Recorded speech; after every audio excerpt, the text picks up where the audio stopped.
Ayan, naka-play na yung cellphone natin doon na isa. Okay na. Naka 220 na pala tayo ha. Lagay ko na sa 220 oh. Kalimutan ko. Naka 220 na, wala na yung laman dyan oh. Okay, ayan. Solid. Yung switch dito, maganda na yung hagod nito. Naka-parallel to eh. Lagay natin sa may stereo. Teka lang. Yung puro tayo ngayon mga old na model. Sunod-sunod dalos yung gawa ko na concert na K12, K8. Basta, halos sunod-sunod yung concert ko. Tapos sumingit pa yung 70. Medyo mga old yung gawa ko. Ito, concert na K4. Medyo luma na talaga siya. Ayan oh. Naisama sa pintura yung dito na side niya. Ang may-ari nito ay si Sir ng taga Valenzuela yata. Ito rin yung may-ari ng ginawa natin ng LX10. Tapos yung speaker na 1515 na jackhammer. Ayan. Shoutout and then maraming salamat sir sa pagkakatiwala mo ng unit mo rito sa akin. Ang issue, dinala rito sa atin, yung channel 2 daw, may problema yata.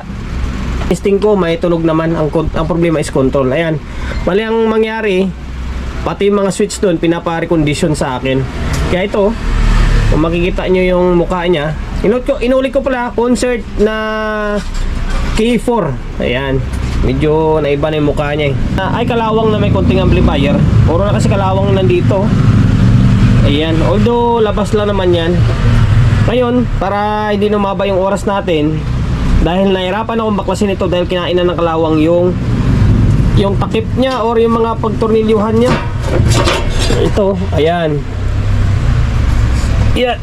Ayan yung laman loob niya. Okay, para mas mabilis yung video natin ngayon. Hindi siya yung katulad ng yung concert na K12 or K8 na yung takip is dito lang. Ito naman, design nito is kasama yung pinaka parang front panel niya. Dito, naisama sa pag baklas. Okay, ngayon, para ipakita ko sa inyo na ganun nga yung issue, yung channel 2, lagyan natin ng speaker. Okay, bago tayo magpahaging portion Teka lang lagay ko muna tong speaker. Lagyan natin ng speaker. Tapos dito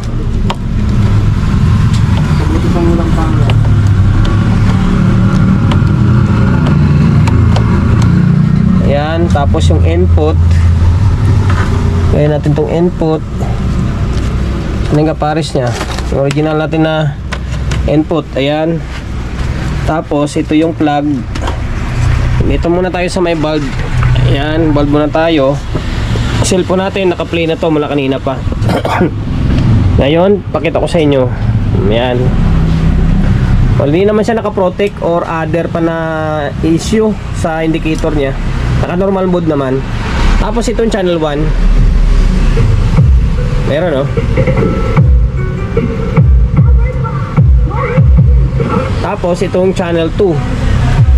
Meron din Ang problema lang, kapag nasa mataas na volume na or nasa 3 or 4 o'clock siya, nawawala yung tunog niya. Nawawala yung tunog. May problema yung control. Dito naman, dito kahit isagad mo, meron siyang tunog. Meron siguro yung yan na turn ni sir.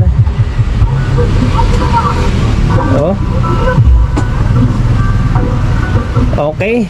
Bali palitan lang natin yung control niyan. Palitan lang natin control niya. Tapos mamaya itong switch daw is i-condition na lang natin, sabi ni sir. Contact cleaner lang naman yan. So bago natin simulan yan, pahaging portion tayo. Yung mga amplifier talaga dati, itong Sebintan na MA4 ko 400 lang siguro yan, pero napakalaki ng transformer niyan. Nasa supply niya, halos nasa 80. Ito naman, K4. Halos pare sila K4, pero ang supply naman nito ay 34, 034, dalawang 034. Dalawang 034, tapos 1717. Yung iba dyan, para sa input buffer or sa may relay na lang yan. Pero yung pinaka-supply niya talaga is 34. Dalawang 34. Okay, laki oh, laki ng transformer niya. Napakalaki. Tapos yung ginamit na wire gauge is parang number 16 o 14 na ito, makapal. Tapos 2, 4, 6, 8, meron na siyang 8 capacitor. May abang dito sa gitna. Yan, may abang siya. Value niyan ay 10,000 microfarad by 50 volts. 50 volts na 10,000 microfarad, 8 piraso. Rubicon brand. Ito yung mga Rubicon, siguro na mga original pa. Okay, yan power supply niya. Ito naman sa may pinaka-amplifier niya. 1, 2, 3, 4, 5, 6, 7. May mga abang siya. Bali 7 pairs by pairs ha. Kasama na yung drive dyan. Pero yung output lang is 1, 2, 3 1, 2, 3, 4, 5, 6, 7 7, 8.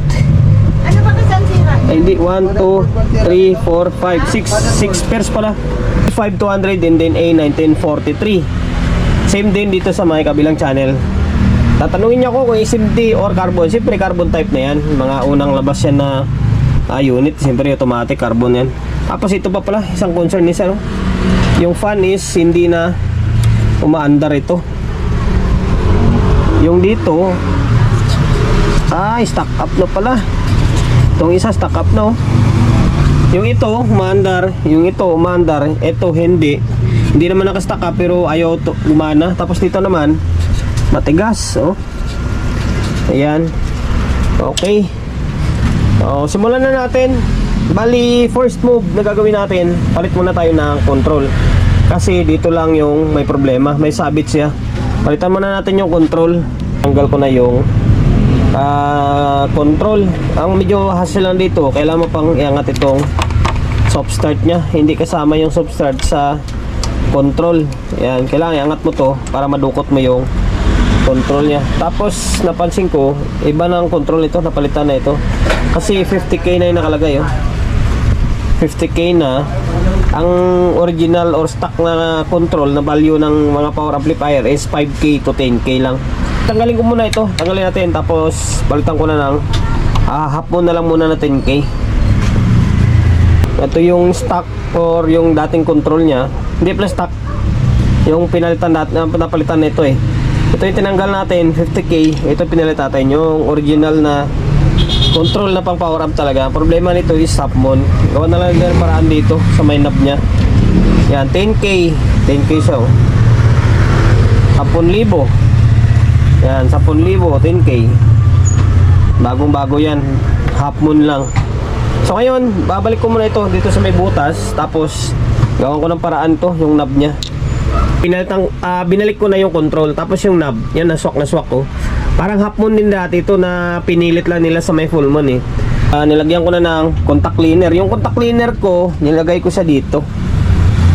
Kasi nawala ng hangin. Sana ba yun? Teka lang. Ito yung contact cleaner gamit ko. Yan, ito. Pang electrical talaga ito. Kaso, wala na siyang hangin, no? Marami pang laman, pero wala nang hangin. Kaya ginawa ko, binutasan ko. Yan, binutasan ko sa dito. Tapos, nilagay ko yung iba dito. Kasi may hirap magbuhos na walang nozzle.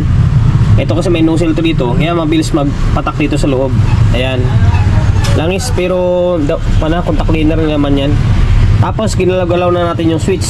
Naglagay na ako ng speaker and then audio input. Naka-stereo tayo. Ang di magandang balita, wala pa ring audio.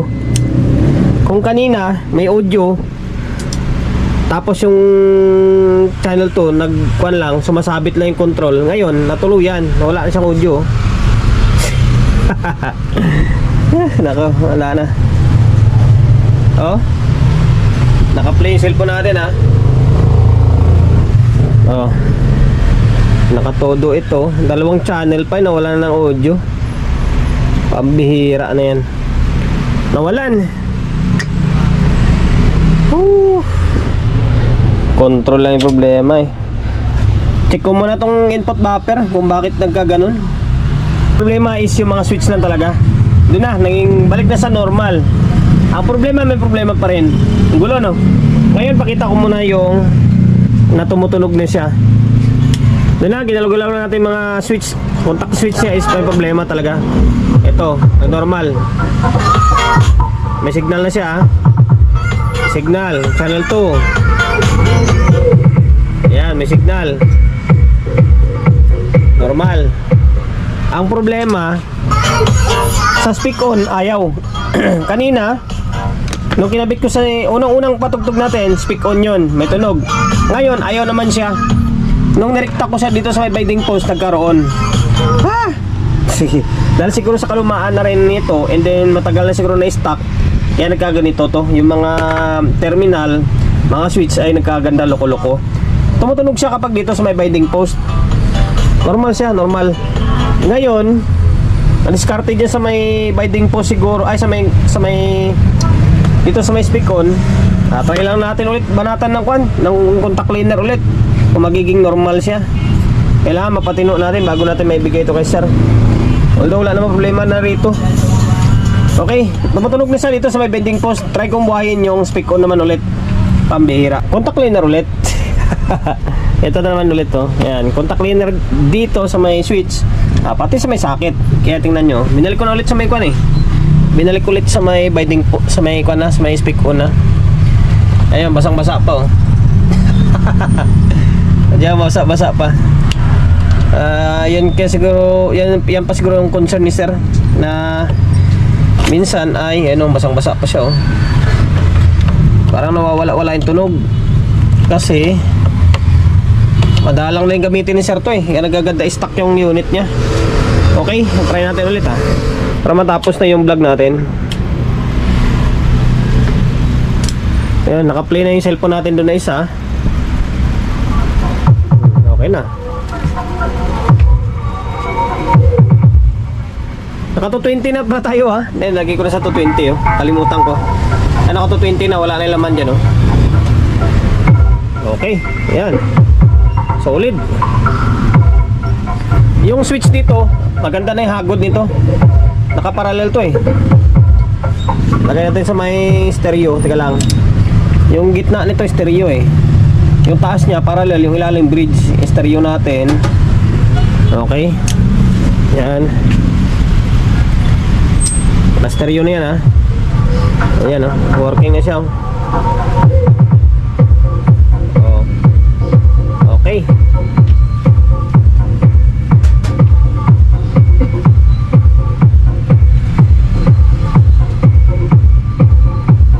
Ayun na, working na. Hanggang dito na lang yung vlog natin kasi hindi.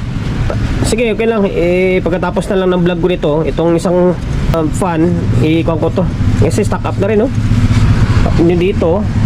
Ganun din, stock up din. Bayan. Okay, hanggang dito na lang. Masasayang lang oras natin dyan kapag ipakita ko pa sa inyo kung paano ko siya gawin. Ang point lang natin is pinalitan natin ang control bago na itong control nya. Tapos yun na, general cleaning na sa may mga switch, pati sa speak on. They're from Valenzuela. Bali Ox Oroge na yung ano to? K4, concert na K4 mo. Maraming salamat ulit sa pagkakatiwala mo ng unit pro ito sa akin.